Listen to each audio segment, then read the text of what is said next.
배우자 바람 사연, 알바생과 바람난 남편놈. 시작합니다. 1년 전 회사 사정을 이유로 대기업을 퇴사한 저희 남편은 자영업을 고민하다가 카페를 오픈했어요. 아이들이 초등학교에 들어가면서 교육비도 만만치 않고 해서 저 역시도 육아휴직하던 회사에 다시 복직을 해서 다니고 있는데요. 아무래도 남편과의 근무 시간이 서로 달라서 얼굴을 보기도 힘들었어요. 저는 집안일 해놓고 여유가 생기면 가끔씩 가게에 들러서 얼굴도 보고 이것저것 도와주고 오는 것이 저희 부부의 일상이었어요. 바쁘게 하루하루를 살아가고 있었는데 갑자기 가정 파탄의 위기가 우리 가정에 들이닥쳤네요. 저는 퇴근을 하고 과장님께서 회식을 제안하셨고 마침 아이들도 학원에서 늦게 오는 날이어서 회식에 참석하게 되었죠. 다 같이 저녁을 먹고 나서 집으로 슬 가려다가 남편 가게 문 닫을 시간이랑 비슷하길래 가게로 갔어요. 멀리서 가게가 보이고 간판불은 이미 꺼져 있더군요. 벌써 닫고 집에 갔나 싶어서 가게 앞을 지나가려는데 주방 쪽에 작은 불이 아직 희미하게 보이더군요. 그래서 가게 근처에 차를 세워놓고 가게 앞으로 갔어요. 문을 열려고 하는 순간 저는 얼어버렸어요. 안에서 보이는 광경 때문에요. 남편이 의자에 앉아서 알바생처럼 보이는 여자애를 껴안고 있더군요. 엄청 놀라서 나도 모르게 몸을 숨겼어요. 이게 무슨 상황인지 보고도 믿기가 힘들었어요. 한 번 더 안을 봐야 되나? 가게 안으로 들어가야 할지 망설여지다가 결국 들어갈 자신이 없어서 그저 밖에서 지켜보고만 있었습니다. 둘은 하하호호 웃으며 테이블에 붙어 앉아서 커피를 마시고 있더군요. 저는 차로 가야 되나 싶었지만 떠날 수가 없었어요. 심장은 벌렁거리고 사진을 찍어야 되나 고민이 되고 그래서 일단 동영상을 좀 찍어놓고 차로 이동을 했어요. 1시간 정도의 시간이 지나고 작은 불빛이 꺼지고 남편은 알바생과 같이 나왔고 남편 차 둘이 타더니 어디론가 갔어요. 더 이상 보이지도 않고 따라갈 수도 없고 해서 떨리는 가슴을 부여잡고 집으로 돌아왔습니다. 3시간 정도의 시간이 지나고 남편이 집으로 돌아왔습니다. 아무렇지도 않은 듯 피곤하다며 씻고 바로 잠들어 버렸어요. 저는 내색하지 않으려 했지만 눈을 바라볼 수가 없더군요. 손은 자꾸 떨렸어요. 하지만 꿋꿋이 평상시처럼 대해버렸어요. 다음날 퇴근을 하고 곧장 가게로 향했습니다. 건너편에서 지켜보고 있으니 신혼부부같이 서로를 알콩달콩 행복하게 바라보며 일을 하고 있더군요. 여자 인생 하나 무너뜨려 놓고 어떻게 저렇게 순수한 표정을 하고 있는 걸까요? 언제부터 이 지경이 된 건지 아님 가게를 오픈하기 전부터 알고 지낸 사이인지 알 수가 없네요. 남편과는 돌아올 수 없는 강을 건넜다는 생각이 들더군요. 회사에는 월차를 내고 오전 내내 검색을 해서 증거조사 업체를 알아봤습니다. 그렇게 프로여성 탐정에 전화해서 내용을 자세하게 설명하고 진행 절차도 설명을 들었습니다. 신뢰도 각오해서 의뢰를 하게 되었습니다.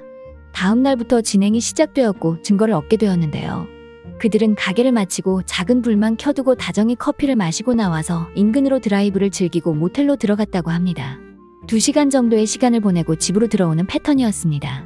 저는 제가 찍은 동영상과 자료들을 가지고 소송까지 일사천리로 진행이 되었습니다. 마지막 판결까지 지나고 보니 순식간이었던 것 같네요. 아이들은 제가 키우기로 했고 양쪽에서 위자료를 받았습니다.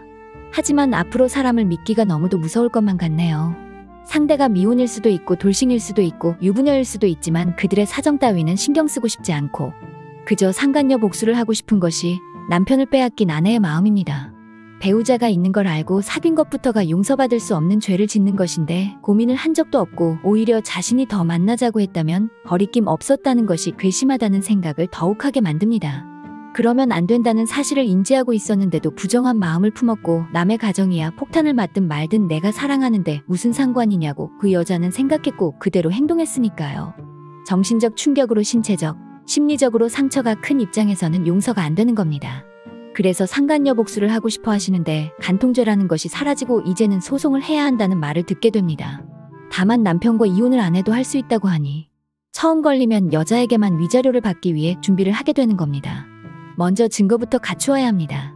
유부남이란 사실을 알고도 연인 사이를 유지했다는 것을 밝혀야 하며 시간이 너무 오래 지난 것은 청구기간이 지나버렸을 수도 있으니 아는 법조인에게 물어보시고 시작하셔야 할 것입니다. 휴대폰 메시지, 카카오톡, 밴드, 전화, 녹취록, 내비, 블랙박스 영상, 신용카드 사용한 내역 등은 모으시되 도청을 하거나 위치 추적기를 설치하는 것은 불법이므로 자제하셔야 합니다. 적법한 수단으로도 할 수 입증 자료를 잡을 수 있을 것이니 프로 여성 탐정의 조언을 들으면서 하나씩 해나가시기 바랍니다.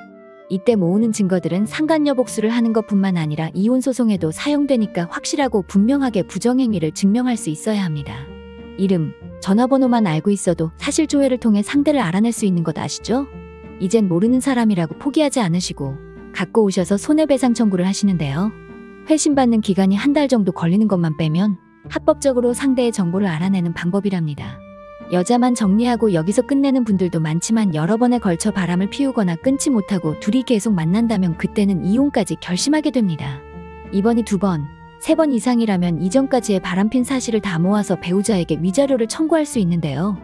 혼인을 한 관계였으니 법적으로 더 큰 책임이 있기 때문인데 참고 기다려준 아내에게 씻을 수 없는 치욕과 배신감을 안겨주었으니 커다란 죄를 지은 것입니다. 이혼을 따로 하기보다는 한 방에 한다면 시간의 절약이 가능하며 소송 비용도 아마 낮아질 것입니다.